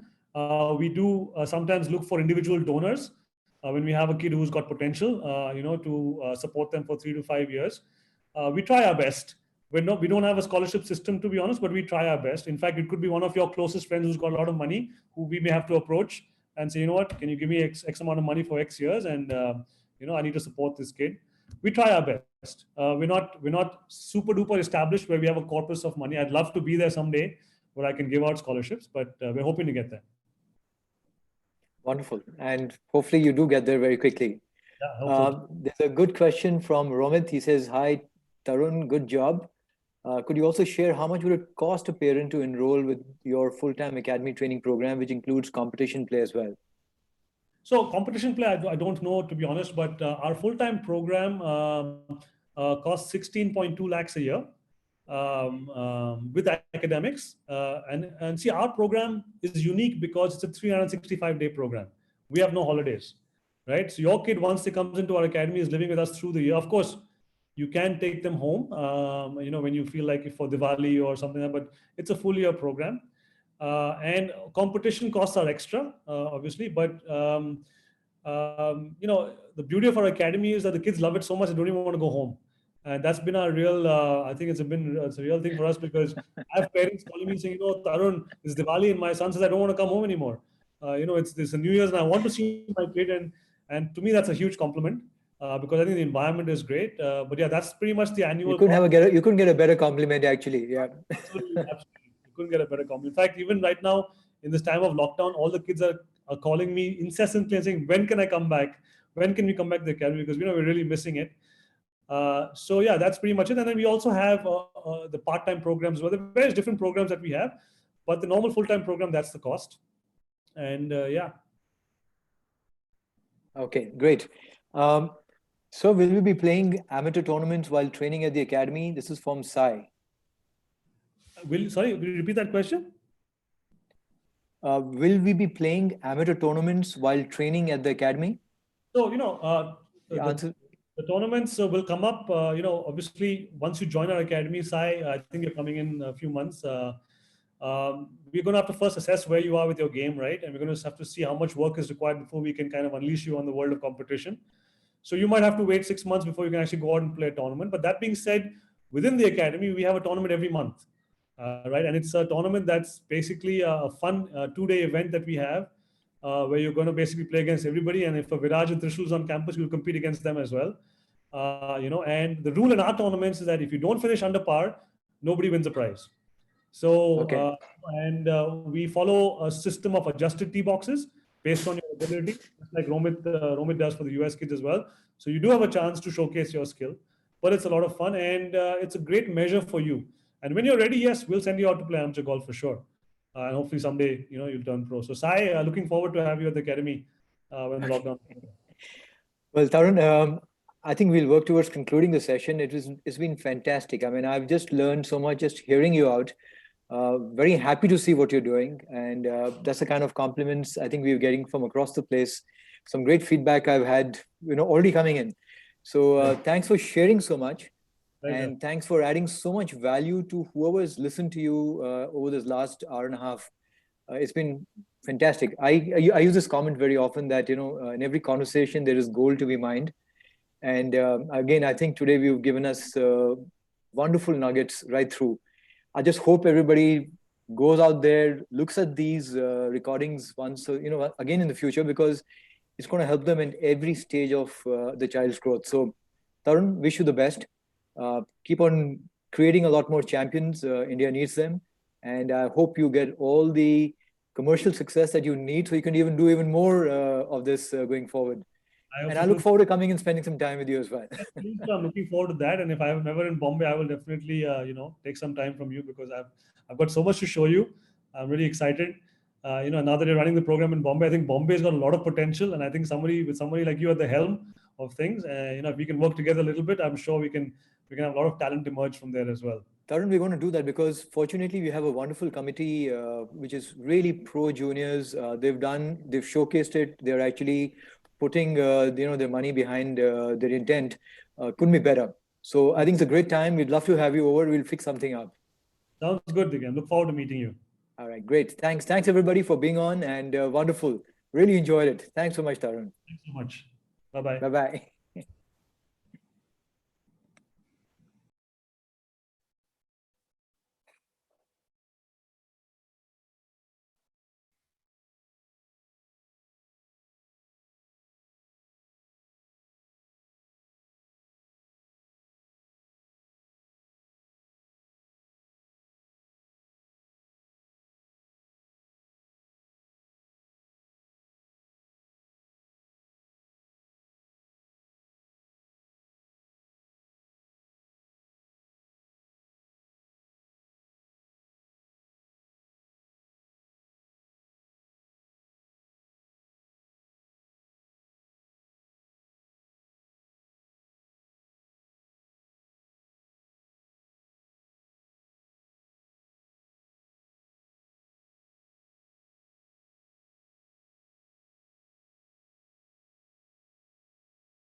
avocado काट दिया था, तेरे लिए बना रही थी, अब मैंने फ्रिज में रखा।